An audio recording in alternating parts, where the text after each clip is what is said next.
Welcome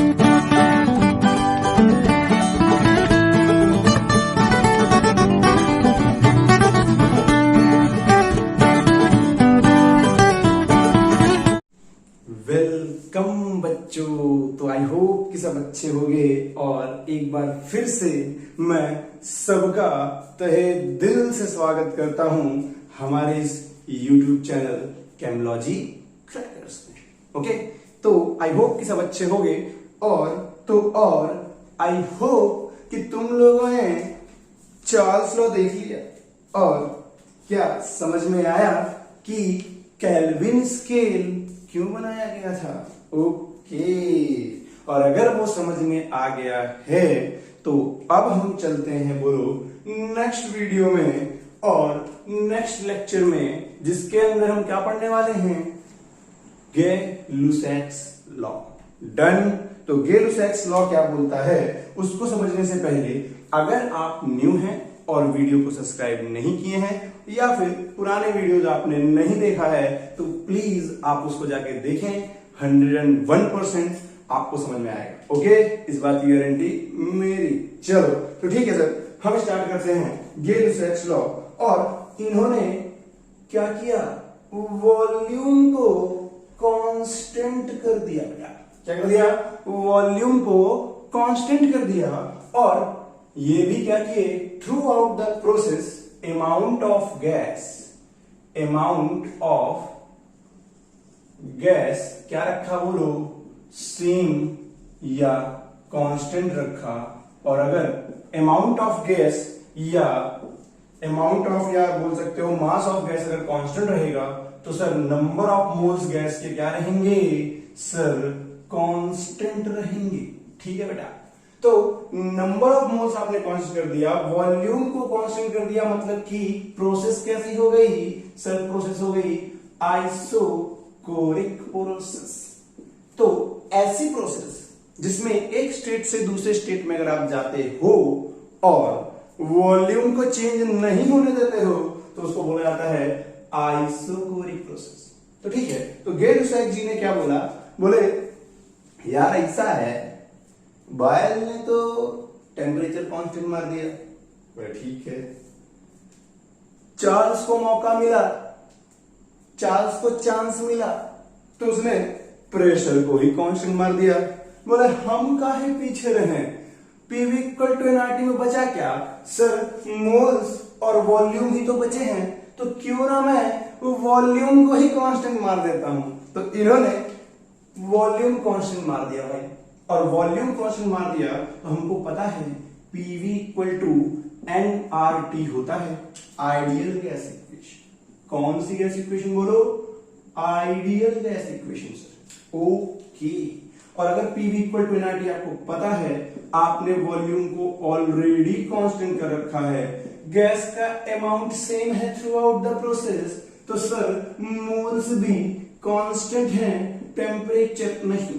are तो constant value है ही, universal gas constant. तो सर यहां से एक रिलेशन निकला, सर कौन सा संबंध निकला, सर यहां से एक संबंध निकला कि P is directly proportional to the temperature. Yes और नो, प्रेशर जो है वो टेम्परेचर के डायरेक्टली प्रोपोर्शनल है, मतलब कि अगर आप प्रेशर बढ़ाओगे तो टेम्परेचर भी क्या होगा सर, बढ़ेगा। अगर आप प्रेशर कम करोगे तो टेम्परेचर भी कम होगा। इसको बोला गया Gay-Lussac's law. Done. I hope कि समझ में आया। गे-लुसैक्स लॉ ये था कि at constant volume for the given amount of the gas, pressure will be directly proportional to the temperature। Okay sir, आया समझ में। और अगर ये समझ में आया है बच्चा पार्टी, तो यहां से हम एक चीज लिख सकते हैं सर हम जानते हैं क्या लिख सकते हैं, अच्छा जानते हो क्या, तो बोलो क्या sir, P2/P1 equal to T2/T1 लिखा जा सकता है। मतलब दो स्टेट के बीच प्रेशर और टेम्परेचर को ऐसे कंपेयर करके वैल्यू निकाली जा सकती है सर। Okay, very good. अगर यहां तक समझ में आ गया है तो सर हम थोड़ा ग्राफ में चलते हैं। ग्राफ सर, हम तो अब ग्राफ के मास्टर हो चुके हैं सर। ग्राफ आने दो, देख लेंगे। अरे मुझे पता है बच्चों, अब तो ग्राफ में तुम लोग आग लगाओगे। कैसे सर? हमको पता है pressure is directly proportional to temperature. इसका मतलब कि pressure equal to constant value and temperature. Sir ये कांस्टेंट कैसे आई होगी? अगर ये नहीं जानते हो तो दोस्तों पीवी इक्वल टू एनआरटी अभी किए हो। सर एन आर और वॉल्यूम कांस्टेंट है, इट मींस कि N are divided by volume जो एक कांस्टेंट वैल्यू देगा और इंटू टी, इसी की इसको सॉल्व करके कांस्टेंट वैल्यू निकलेगी। यस और नो? मान लो क्या निकली है? एम। तो आप यहां पे लिख सकते हो P equal to M into T. Done? ठीक है सर। क्या ये अगर हम ग्राफ प्लॉट करने जाएं P और T के बीच तो कुछ देखा देखा लगता है। अरे हाँ सर, कुछ देखा देखा लगता है। क्या देखा लगता है सर? इसको हम जानते हैं। ओह सर, बहुत अच्छे से जानते हैं। ओहो, कौन है ये? सर ये तो y इक्वल टू mx जैसा दिखता है। और अगर ये y इक्वल टू mx जैसा दिखता है तो सर इसका तो ग्राफ लीनियर होगा रे बाबा। यस और नो? तो सही पकड़े हैं, बिल्कुल सही पकड़े हैं सर। इसका ग्राफ लीनियर होगा। y के प्लेस पे p है, x के प्लेस पे t है और कांस्टेंट वैल्यू जो स्लोप है उसके प्लेस पे m मींस कितना होना चाहिए सर? यहां m होगा N are divided by volume. Okay, तो रख दीजिए। सर क्या स्लोप पॉजिटिव में है? हाँ सर पॉजिटिव में है। इट मींस कि क्या इंटरसेक्ट है? नो सर इंटरसेक्ट नहीं है। तो ग्राफ तो सर ऑरिजिन से शुरू होगा और स्लोप पॉजिटिव में है, मतलब कि सर कुछ ऐसा थीटा लेस देन 90 बनता हुआ शुरू होगा। अगर आपने गलती से tan थीटा निकाल दिया तो ये आपको स्लोप की वैल्यू फेंक के दे देगा। और स्लोप की वैल्यू कितनी है रे बाबा? N are divided by volume. Yes और नो? खत्म सर, खत्म सर। स्लोप तो क्या, हम तो ग्राफ के मास्टर हो गए हैं। वेरी गुड बच्चा, यही तो चाहिए था। ओके सर, चलो आगे चलते हैं। चलो आगे चलते हैं और कुछ और ग्राफ प्लॉट करते हैं जो कि इस कॉन्सेप्ट पे बेस्ड है। आओ सर देखो। सर हमारा मन कर रहा है कि हम ग्राफ प्रेशर और टेम्परेचर के बीच बनाएं।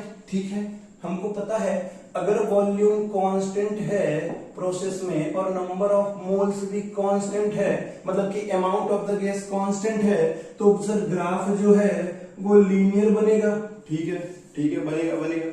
ये वाला प्लॉट किया मान लो V1 वॉल्यूम पे, ये वाला V2 वॉल्यूम पे, तो through out this graph volume V1 रहेगा, through out this graph volume V2 रहेगा। क्वेश्चन ये आया कि बताओ इन दोनों वॉल्यूम में से वैल्यू किसकी ज्यादा? वॉल्यूम का ऑर्डर पूछा है क्या सर? हाँ ऑर्डर पूछा है सर। ये तो बच्चों वाला है सर, ये तो अब बच्चों वाला है हमारे लिए। हमने ऐसे बहुत क्वेश्चन देखे हैं और खत्म किए हैं। ओके सर, कैसे बच्चों वाला है आओ देखते हैं। Sir PV equal to NRT हम जानते हैं, बिल्कुल जानते हैं। ओके, हमको पता है सर एन कांस्टेंट कर दिया है। वॉल्यूम इस वाले ग्राफ के लिए कांस्टेंट है और इस V1 है जो कि, और इस वाले के लिए V2 है और ये भी कांस्टेंट है। ठीक है सर, तो PV is directly proportional to T लिख सकते हैं सर। ठीक है, क्योंकि N और R तो कांस्टेंट है ही। सर एक काम करते हैं, 3 अननोन है, हमको वॉल्यूम का ऑर्डर चाहिए, तो वॉल्यूम को तो हम छोड़ ही नहीं सकते। P और T में से किसी एक को कांस्टेंट कर दीजिए। सर हमारे लिए आसान लगता है कि हम ऐसे वर्टिकल लाइन खींच लें। कोई बात नहीं, तुम ऐसे भी करते तो प्रेशर कांस्टेंट कर लेते, उससे भी आंसर आता। लेकिन सर हमारे लिए तो ये आसान है, और अगर ये आसान है बेटा जी तो ठीक है, इस पॉइंट पे टेम्परेचर T1 और इस पॉइंट पे भी टेम्परेचर T1, हमने टेम्परेचर को भी सर कांस्टेंट कर दिया है। कर दो। और अगर टेम्परेचर को भी कांस्टेंट कर दिए हो सर, P इज, या बोल सकते हो V is inversely proportional to P हो जाएगा। सर सीधा सीधा दिखाई दे रहा है, जिसका P1 मान लो, जिसका P ज्यादा होगा, मतलब कि P की वैल्यू अगर ज्यादा होगी तो V की वैल्यू सर कम होगी। सर देख लेते हैं किसका P ज्यादा। यहां से पैरेलल लाइन खींचो, यहां से खींचो, ये P1, ये P2, जब दिमाग लगाओ कौन ज्यादा कौन कम, सर साफ साफ दिख रहा है कि P2 is greater than P1। और अगर P2 is greater than P1, sir inversely proportional relation है P और V के बीच, then V2 will be less than to V1 होगा। सर ये रहा आंसर, लिख लो। समझ में आया क्या सर? ये तो सिंपल है, बच्चों वाले क्वेश्चन मत कराया करो, अच्छा नहीं लगता। ओके ठीक है, सॉरी बच्चों वाला क्वेश्चन हो गया क्या? कोई बात नहीं, कोई बात नहीं। आओ हम लोग अब ग्राफ प्लॉट करते हैं, किसके बीच? सर P/T और टेम्परेचर के बीच ग्राफ प्लॉट करना है। Okay sir, don't worry. Condition बताओ सर, वॉल्यूम कांस्टेंट है, मोल्स भी कांस्टेंट है, तब प्लॉट करना है। ओके ठीक है, हमको पता है PV इक्वल टू nRT। ठीक है सर, हम जानते हैं। सर आपने बोला वॉल्यूम कांस्टेंट है और n कांस्टेंट है, R भी कांस्टेंट है, मतलब P is directly proportional to T sir. ठीक है सर, अगर P/T कर दूं तो P/T इक्वल टू क्या दे देगा बोलो? एक कांस्टेंट वैल्यू दे देगा। अगर ऐसे समझ में नहीं आता है तो यहां से P equal to nR divided by V कर दो। सर ये घूम फिर करके कांस्टेंट वैल्यू पकड़ा देगा, इक्वल टू T। यहां से P/T इक्वल टू क्या आएगा बेटो? एक कांस्टेंट वैल्यू आएगी, मतलब कि सर P/T का रेशियो तो चेंज ही नहीं होगा, P/T तो कांस्टेंट आ गया है। मतलब सर, अरे मतलब ये बेटा कि तो तुम प्रेशर बढ़ाओ, चाहे टेम्परेचर बढ़ाओ, चाहे दुनियादारी बढ़ा दो, सर P/T का वैल्यू कांस्टेंट ही रहेगा। सर उसको घंटा फर्क नहीं पड़ता, सॉरी कुछ फर्क नहीं पड़ता, यस और नो, उसको कोई फर्क नहीं पड़ता। ओके, और अगर कोई फर्क नहीं पड़ता बच्चा तो क्या करें? तो क्या करें? तो क्या करें बोलो? सर इसको भी हम जानते हैं। सर अगर कांस्टेंट वैल्यू है, मान लिया P/T की वैल्यू इतनी आती है, तो टेम्परेचर आप बढ़ाते रहो, कोई फर्क नहीं पड़ता, ये कॉन्स्टेंटली आगे की ओर मूव होगा। सर ग्राफ बन गया, खत्म। वेरी गुड, स्मार्ट हो गए हो, वेरी गुड, काफी ज्यादा स्मार्ट हो गए हो। आगे चलें क्या? सर चलिए, सर एक और ग्राफ बनाइए। अच्छा ठीक है सर, इस बार ग्राफ लेकिन आपको बनाना है प्रेशर और वॉल्यूम के बीच।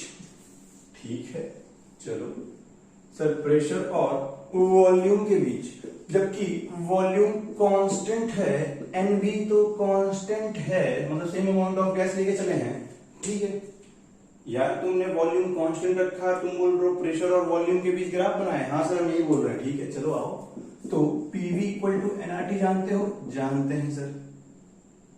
अब आपको प्रेशर और वॉल्यूम के बीच ग्राफ निकालना है, और हमको पता है कि जब वॉल्यूम कांस्टेंट है थ्रू आउट द प्रोसेस, तो आप प्रेशर बढ़ाओ चाहे कम करो, चाहे टेम्परेचर बढ़ाओ चाहे टेम्परेचर कम करो, सर वॉल्यूम जो है वो हमेशा कांस्टेंट ही रहेगा। तुमने खुद बोला है कि वॉल्यूम चेंज ही नहीं होगा चाहे एक स्टेट से दूसरे स्टेट पे जाए। मतलब कि आप प्रेशर P1 से P2 कर दो तो टेम्परेचर सर T1 से T2 हो जाएगा, लेकिन वॉल्यूम नहीं हिलेगा, वो वही रहेगा। बोलेगा हम तो नहीं उठेंगे। वेरी गुड, नहीं उठेंगे, नहीं उठेंगे। वॉल्यूम बोलता है हम तो नहीं उठेंगे, हमारी वैल्यू बिल्कुल कांस्टेंट रहेगी। आप प्रेशर चाहे P1 से P2 कर लीजिए, चाहे टेम्परेचर T1 से T2 कर लीजिए, हम नहीं उठेंगे।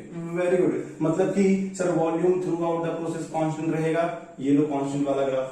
वॉल्यूम देखो इस पॉइंट पे भी यहां से यहां तक का डिफरेंस दे रहा है, इस पॉइंट पे भी ये डिफरेंस, इस पॉइंट पे भी ये डिफरेंस, इस पॉइंट पे भी ये डिफरेंस। भले प्रेशर बढ़ाते जा रहे हो, लेकिन वॉल्यूम हर जगह, चाहे इस पॉइंट पे, चाहे इस पॉइंट पे, चाहे इस पॉइंट पे, चाहे इस पॉइंट पे, चाहे इस पॉइंट पे, हर जगह कितना है? इतना ही। मान लो ये V1 है, through out the process V1 ही रहेगा, नहीं चेंज होगा। वेरी गुड सर, मजा आ गया सर, क्लियर हो गया सर, क्रिस्टल क्लियर हुआ क्या? हाँ सर क्रिस्टल क्लियर हो गया है। ओके, अगर ये भी समझ में आ गया है तो चलो आगे चलते हैं। सर अल्फा बता दो। अच्छा ठीक है, अल्फा होता क्या है सर? 1/dt और dv बाई v होता है।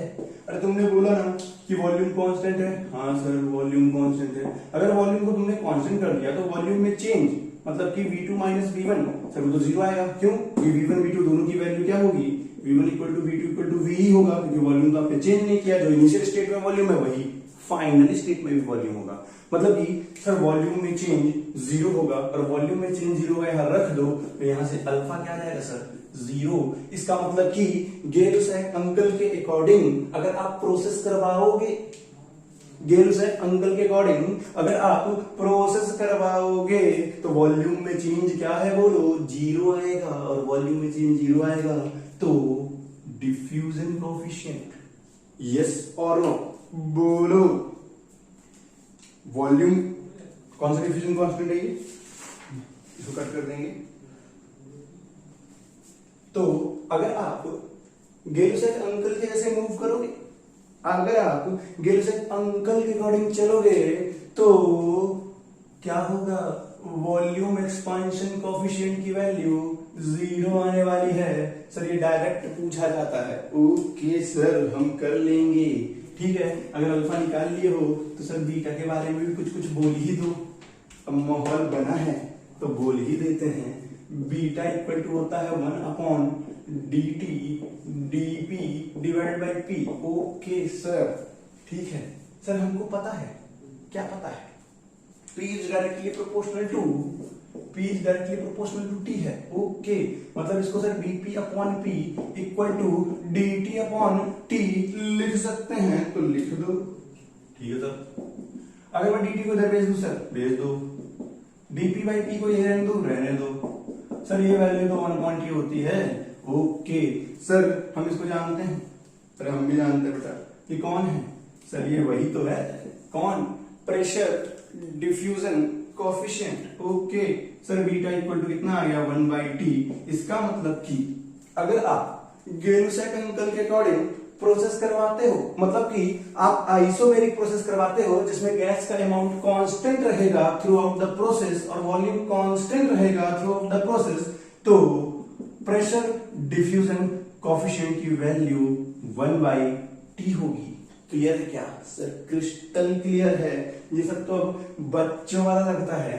ओके तो फिर आओ, परीक्षा की घड़ी आ गई है।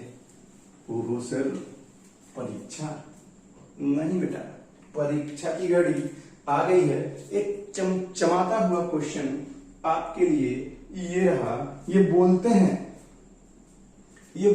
हैं कि एक कोई गैस है और वो गैस, ध्यान समझना, ये बोलते हैं कि एक कोई गैस है जो कि किसी एक अननोन गैस इक्वेशन को फॉलो कर रही है जिसके बारे में हमको कोई आइडिया नहीं है।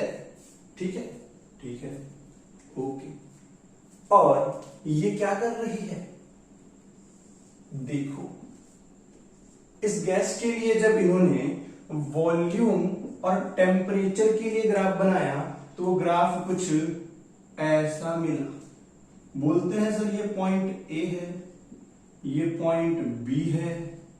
क्वेश्चन में बोलता है कि अगर ये ग्राफ है तो बताओ पी ए और पी बी में रिलेशन क्या होगा? Relation between P A and P B, मतलब कि सर ए पॉइंट पे प्रेशर और बी पॉइंट के प्रेशर के बीच रिलेशन क्या बनने वाला है? ये है आपका क्वेश्चन। ठीक है सर वी और टी के बीच ग्राफ बना है? हाँ बना है। तो क्या हम कांस्टेंट प्रेशर पे दो ग्राफ प्लॉट ना कर लें? कर लो, लेकिन तुमको पहले ये तो पता होना चाहिए कि ऐसे क्वेश्चन को सॉल्व कैसे करना है। जरा ध्यान से देखो कि ये गैस है जो किसी भी एक गैस इक्वेशन को फॉलो कर रही है। जरूरी नहीं है कि वो पीवी इक्वल टू एनआरटी ही हो, वो एक कोई एक्स्ट्रा या अलग तरीके की गैस इक्वेशन है उसको फॉलो कर रही है। और इस तरीके का ग्राफ प्लॉट हुआ है। ठीक है सर, प्लॉट हुआ है। अब ये पूछते हैं कि हमको बताओ कि ए और बी पॉइंट पे जो प्रेशर होगा, कौन सा प्रेशर ज्यादा होगा, कौन सा कम होगा, ये है क्वेश्चन। तो जब भी ऐसा क्वेश्चन आए, है ना, any gas equation, follow any unknown gas equation. ठीक है सर, किसी एक अननोन गैस इक्वेशन को फॉलो कर रही है, ओके, हमको पता है सर, लेकिन PV equal to NRT, okay. अगर हम प्रेशर को कांस्टेंट कर दें और गैस का अमाउंट और आर कांस्टेंट हो, तो V is directly proportional to T, मतलब कि सर जो ग्राफ प्लॉट होगा वॉल्यूम और टेम्परेचर के बीच, वो कैसा प्लॉट होगा बोलो, लीनियर। ठीक है, तो सर इस पॉइंट से दो ग्राफ बनाओ और इन दोनों पॉइंट से होके गुजरना चाहिए। सर ये गुजर गया लेकिन दिखाई नहीं दिया, कोई बात नहीं, कोई बात नहीं सर, फिर से गुजारते हैं। सर ये गुजर गई, क्या ये, ध्यान से समझना, ऐसे क्वेश्चन को ऐसे ही करना होता है। इस पॉइंट से होते हुए, इस पॉइंट से होते हुए मैंने एक पीए प्रेशर पे एक ग्राफ प्लॉट किया। मान लो वी और टी के बीच ग्राफ प्लॉट करना है, मैंने को पता है वी और टी एक दूसरे के डायरेक्टली प्रोपोर्शनल होते हैं, तो इनके लिए जो ग्राफ बनेगा वो लीनियर बनेगा और इस पॉइंट से होके जाएगा। मान लो इस पॉइंट पे प्रेशर पी है, तो ये पूरा पीए वाला होगा, कांस्टेंट प्रेशर वाला है। सर इस पॉइंट से भी निकाल दो, इस पॉइंट से कुछ ऐसा जाएगा और ये पीवी होगा। हमको इतना तो पता है कि अगर हम वॉल्यूम और टेम्परेचर के बीच ग्राफ प्लॉट करें, ध्यान से देखना, अगर हम वॉल्यूम और टेम्परेचर के बीच ग्राफ प्लॉट करें तो स्लोप क्या होता है, याद करो। हमको पता है sir PV equal to N R T, slope क्या होता है सर, लीनियर में स्लोप होता है delta V divide by delta T आएगा, ये solve no according to the graph. ये वाई एक्सिस में है, ये एक्स एक्सिस में है, और यहां से v अपॉन टी की वैल्यू आएगी sir N R divide by P. मतलब कि सर जो स्लोप की वैल्यू है वो प्रेशर के इनवर्सली प्रोपोर्शनल हो जाएगी, हाँ या ना, हाँ सर बिल्कुल होगी। मतलब कि sir v upon T inversely proportional to pressure, या आप बोल सकते हो सर जो स्लोप है वो प्रेशर के इनवर्सली प्रोपोर्शनल है, हाँ या ना, बोलो। स्लोप जो है इनवर्सली प्रोपोर्शनल टू प्रेशर, मतलब जिसका प्रेशर का वैल्यू ज्यादा या फिर जिसका स्लोप ज्यादा, सर जिसका स्लोप ज्यादा होगा उसका प्रेशर कम होगा, यस और नो। अगर ये वैल्यू बढ़ाओगे तो इसको घटना पड़ेगा, यस और नो। प्रेशर को कम होना पड़ेगा तभी स्लोप आपका ज्यादा होगा। जरा गौर फरमाओ। सर हमको देख के समझ में आ रहा है, क्या समझ में आ रहा है देख के, सर हमको देख के समझ में आ रहा है कि ये है थीटा ए और ये है थीटा बी, और theta B is greater than theta A, yes और नो। मतलब कि स्लोप जो है बी वाले पॉइंट का ज्यादा आ रहा है अगर हम आइसोबैरिक प्रोसेस मान के ग्राफ प्लॉट करते हैं। तो अगर बी वाले प्रोसेस का, ध्यान समझना, अगर बी वाले प्रोसेस का स्लोप ज्यादा आ रहा है तो उसका प्रेशर क्या होगा, कम होगा। अगेन देखो, स्लोप थीटा बी की वैल्यू ज्यादा है सर, ग्राफ को देख के समझ में आ रहा है, और थीटा बी ज्यादा है मतलब कि दूसरे वाले पॉइंट बी वाले पॉइंट से जो प्लॉट हुआ है आपका आइसोबैरिक प्रोसेस का ग्राफ, उसका स्लोप ज्यादा आ रहा है। अगर उसका स्लोप ज्यादा आ रहा है तो उसका प्रेशर का वैल्यू सर कम होगा। इट मीन्स सर अगर इसका स्लोप ज्यादा है तो इसका प्रेशर कम होगा, मतलब पीबी लेस देन पीए, खत्म, आंसर। समझ में आया सर? इसका मतलब हम ऐसे क्वेश्चन सॉल्व कर सकते हैं, बिल्कुल कर सकते हो। मान लो कोई एक अननोन गैस है और एक अननोन इक्वेशन को फॉलो कर रही है, ठीक है, फॉलो करने दो। आपको उसने ग्राफ प्लॉट करके दे दिया था v और t के बीच। सर v और t के बीच जब ग्राफ प्लॉट हुआ था वो कुछ ऐसा, ठीक है सर। हमको पता है आइडियल गैस इक्वेशन की हेल्प से कि सर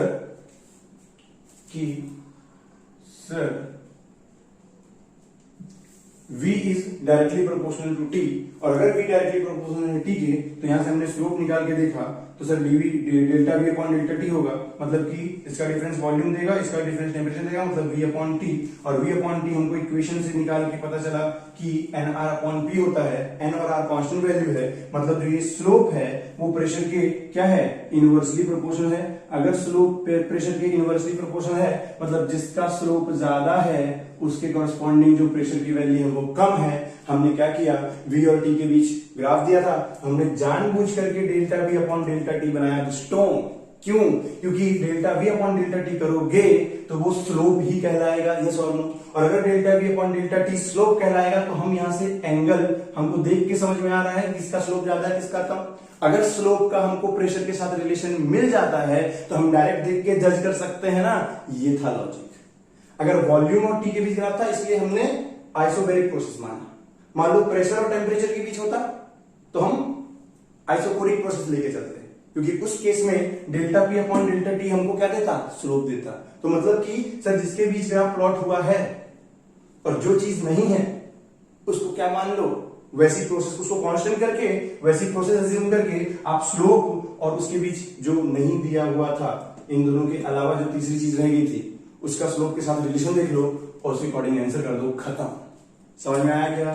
ओके, अगर ये समझ में आया है तो आओ दूसरा क्वेश्चन करते हैं, और इसमें कोई डाउट हो तो प्लीज कमेंट करना, मैं फिर से इसको एक्सप्लेन कर दूंगा।